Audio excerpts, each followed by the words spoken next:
Friends, reasoning की practice set उसके अंदर हमारे काफ़ी सारे पार्ट हो गए हैं कंप्लीट। यदि अभी तक भी आपने वो पार्ट नहीं देखे हैं तो अभी अपने इस यूट्यूब चैनल पर आप जाकर देख सकते हैं, क्योंकि आपके जो भी कंपटीशन एग्जाम होते हैं जिसमें आते हैं रीजनिंग और मैथ से संबंधित प्रश्न, तो आपके लिए ये वीडियोज़ बहुत ज़्यादा इंपॉर्टेंट रहने वाली हैं। चलिएगा हम शुरू करते हैं। आज का हमारा क्वेश्चन नंबर 1 पहले आप खुद सॉल्व कीजिएगा, देन आप हमारा सॉल्यूशन देखिएगा। चलिएगा क्वेश्चन नंबर 1 देखते हैं। नीचे दिए गए प्रश्न में संबंधित शब्द को चुनिए। देखिएगा ऑक्सीजन का श्वास से जो संबंध है वो ऑप्शन में किसका किससे होगा। तो देखिएगा श्वास लेने के लिए हमें ऑक्सीजन की आवश्यकता होती है। उसी प्रकार मैं बात करूँ तो ऑप्शन नंबर ए में क्या दिया है, कलम चलने के लिए, कलम में भरने के लिए हमें किसकी आवश्यकता होती है, स्याही की आवश्यकता होती है। अर्थात ऑप्शन नंबर ए ही इसका एकदम सही जवाब हो जाता है। अगले प्रश्न की ओर हम बढ़ते हैं। तो प्रश्न नंबर 2 देखिएगा।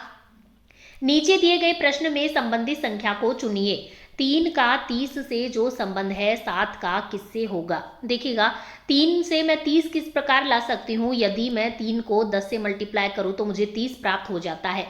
लेकिन यदि मैं 7 को भी 10 से मल्टीप्लाई करूँगी तो मुझे 70 प्राप्त होगा, जो कि हमें ऑप्शन में नहीं दिया गया है। इसका मतलब ये वाला मेथड तो हमारा एकदम गलत है। चलेगा हम देखते हैं किसी और मेथड से। देखिए किसी और मेथड से सॉल्व हो जाता है क्या। देखिएगा जो 30 है, 30 क्या है, किसी के क्यूब, 3 के क्यूब के आसपास है क्या। हाँ बिल्कुल है। 3 का क्यूब क्या होता है फ्रेंड्स, 27 होता है। और 27 में मैं कितना जोड़ूं कि मुझे 30 प्राप्त हो जाए, तो मैं 3 जोड़ देती हूँ तो मुझे 30 प्राप्त हो जाता है।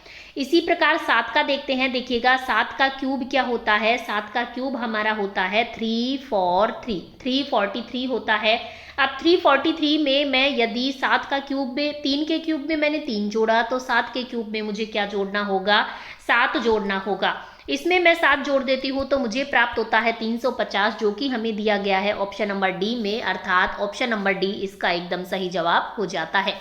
अगले प्रश्न की ओर मैं बढ़ती हूँ। देखिएगा लुप्त संख्या ज्ञात करें। अगला प्रश्न क्या कहता है, हमें लुप्त संख्या ज्ञात करनी है। देखिएगा 2, 4, 5 से 14 किस प्रकार आएगा। दूसरे स्तंभ में देखिएगा 3, 6, 3 से 15 किस प्रकार आएगा। उसी मेथड, उसी प्रोसेस से 3, 4, 7 से यहाँ पर कौन सी संख्या आने वाली है। तो देखिएगा सर्वप्रथम हमें 14 ज्ञात लाना होगा। फर्स्ट स्तंभ को हम सॉल्व करते हैं। तो देखिएगा 2 गुणा 5 कर दूं, 2 गुणा 5 करती हूँ तो मुझे कितना प्राप्त होता है, 5 दूनी 10 प्राप्त होता है। और 14 लाने के लिए बीच वाले इसको मैं इसमें ऐड कर देती हूँ, अर्थात 4 को मैं इसमें ऐड कर दूं जो कि बीच में दिया गया है, तो हमें 14 प्राप्त हो जाएगा।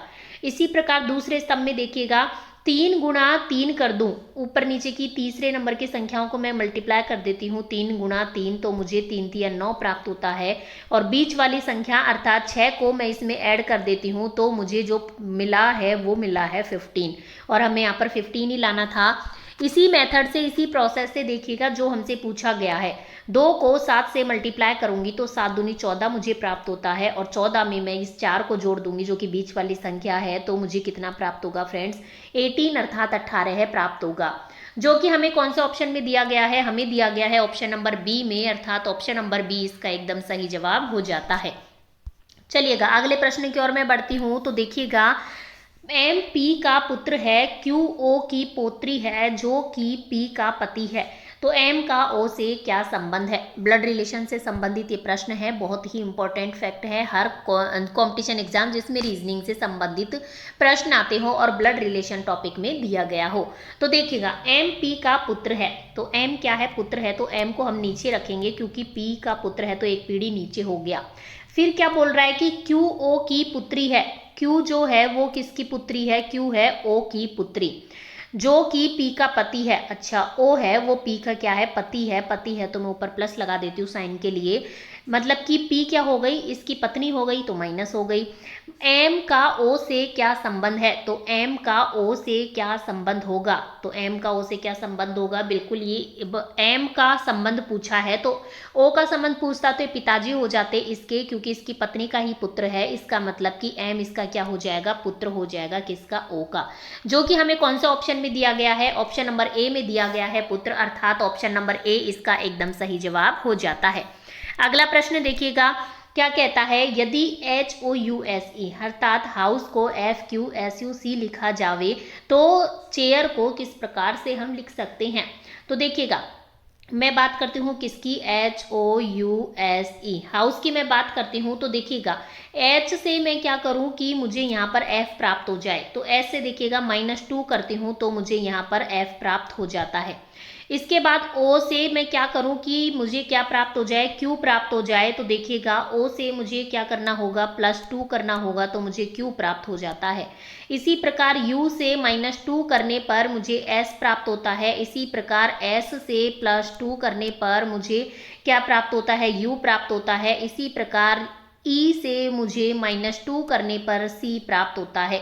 मतलब -2 +2 -2 +2 हमें ये करना होगा। तो देखिएगा जो हमसे पूछा गया है चेयर की हम बात कर लेते हैं, हम डायरेक्ट इधर ही लिख देते हैं। देखिएगा C से -2 करेंगे तो हमें क्या प्राप्त होगा, A प्राप्त होता है। H से +2 करेंगे तो मुझे J प्राप्त होता है। A से यदि -2 करती हूँ तो मुझे Y प्राप्त होता है, उल्टा चला जाएगा, A से -2 करने पर ZY, ठीक है। I से +2 करूंगी तो K प्राप्त होगा, और R से मैं क्या करूँ -2 तो मुझे P प्राप्त होता है।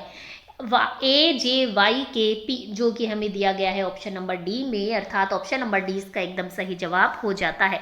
चलिएगा अगले प्रश्न की ओर हम बढ़ते हैं। अगला प्रश्न देखिएगा, मेज कुर्सी फर्नीचर, इनको हमें वेन आरेख के द्वारा प्रदर्शित करना है। तो देखिएगा ये हमारा पूरा फर्नीचर होता है, इसी के अंदर मेज और इसी के अंदर कुर्सियां आती हैं।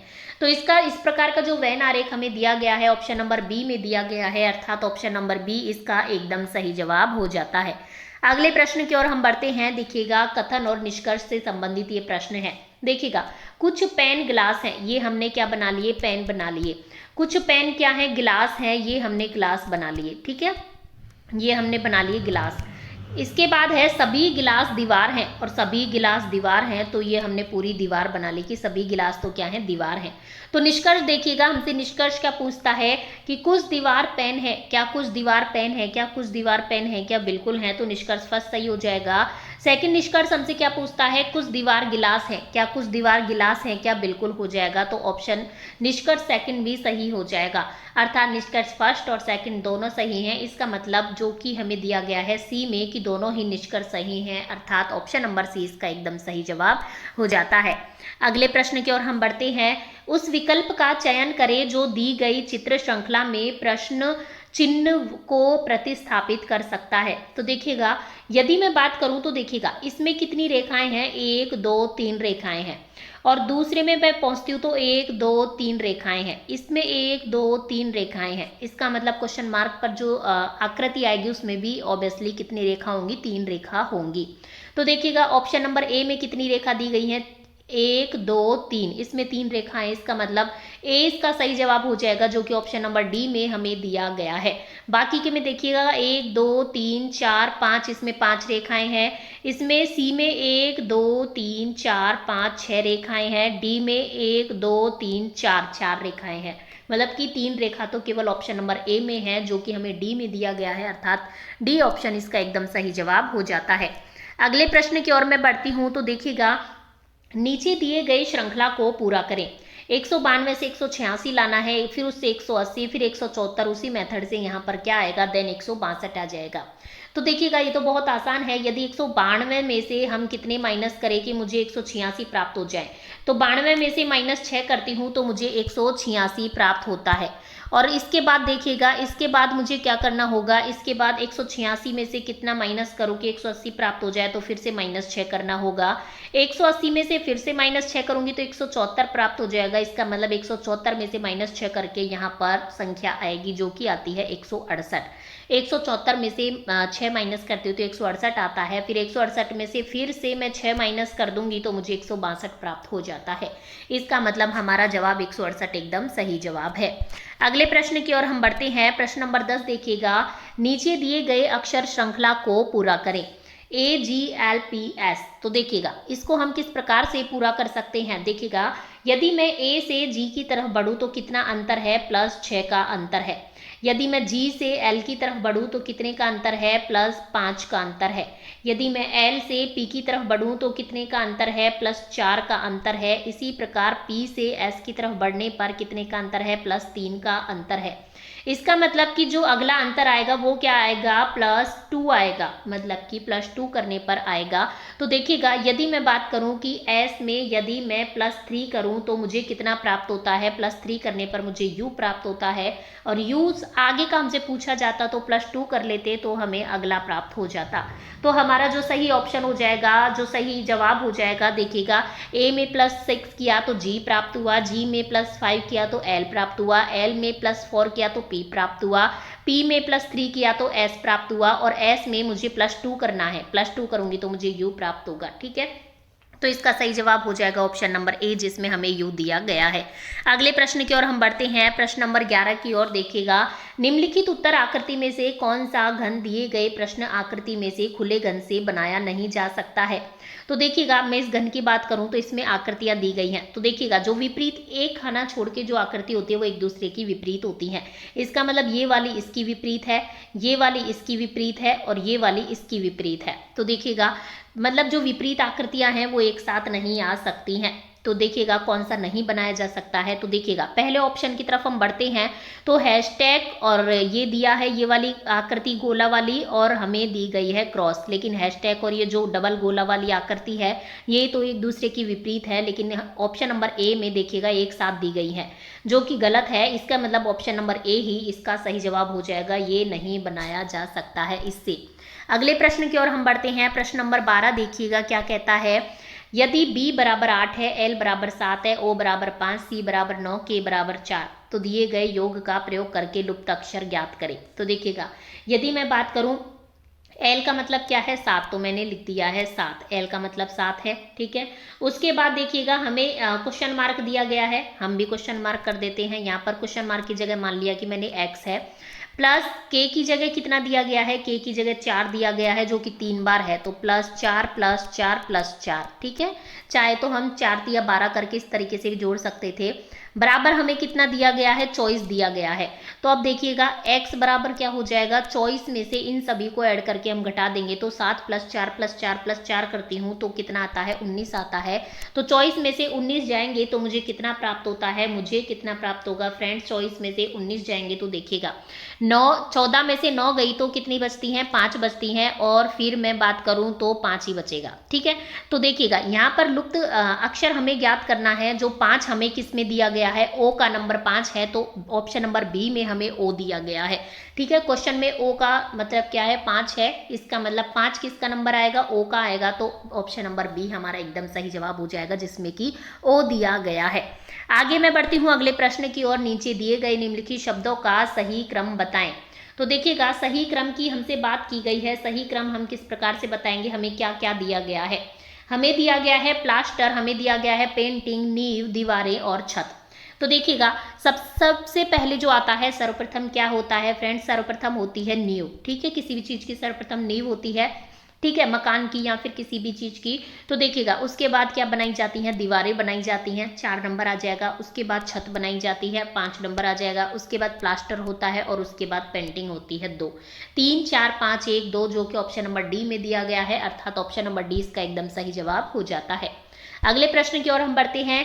नीचे दिए गए प्रश्न में संबंधित अक्षरों को चुनिए। BUT से TUB किस प्रकार से ला सकते हैं। देखिएगा तो बहुत आसान है। B को हमने उठाकर लास्ट में रख दिया, U बीच में ऐसे कैसे, और T को हमने शुरू में रख दिया। इसी प्रकार देखिएगा इनको भी हम इसी तरीके से क्रॉस कर देंगे। T को हम शुरू में रख देंगे, N को हम लास्ट में रख देंगे, और E ऐसे कैसे, तो TEN 10 इससे बन जाता है, जो कि ऑप्शन नंबर सी में हमें दिया गया है। अगले प्रश्न की ओर हम बढ़ते हैं। तो देखिएगा विषम संख्या की हमें पहचान करनी है। हमें दिया है 42, हमें दिया है 91, हमें दिया है 84 और दिया है 71। तो हमें विषम संख्या की पहचान करनी है। तो देखिएगा 4 + 2 कितना होता है, 42 का योग मैं करती हूँ तो 6, 6 किससे विभाज्य है, जो 6 किससे जो भाज्य है, भाज्य हो जाएगा 3 से।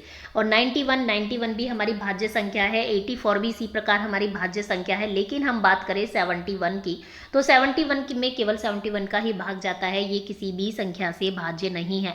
अर्थात जो हमारी 71 संख्या है ये क्या है फ्रेंड्स, अभाज्य संख्या है, और बाकी की तीनों क्या है, भाज्य संख्या है। इसका मतलब क्या हो जाएगा, ऑप्शन नंबर डी इसका सही जवाब हो जाएगा, क्योंकि हमसे विषम संख्या की इसमें पहचान करनी थी, तो बाकी तीनों से ये एकदम विषम है। इसका मतलब ऑप्शन नंबर डी एकदम सही जवाब इसका हो जाता है। तो चलेगा फ्रेंड्स, हमारे होते हैं 15 प्रश्न कंप्लीट। यदि आपको भी ये प्रश्न समझ में आए हों, इसी प्रकार के प्रश्न आप और चाहते हैं, तो वीडियो को लाइक कर सकते हैं, चैनल को भी आप सब्सक्राइब कर सकते हैं, ज़्यादा से ज़्यादा लोगों को शेयर कीजिएगा ताकि और लोगों को भी इसका लाभ मिल सके। हम मिलते हैं आपको नेक्स्ट वीडियो में, और यदि किसी भी प्रश्न में आपको कोई समस्या हो तो आप कमेंट बॉक्स में पूछ भी सकते हैं, चाहे वो मैथ से संबंधित हो, चाहे रीजनिंग से संबंधित कोई भी प्रश्न हो। हम मिलते हैं नेक्स्ट वीडियो में। धन्यवाद फ्रेंड्स, राधे कृष्णा।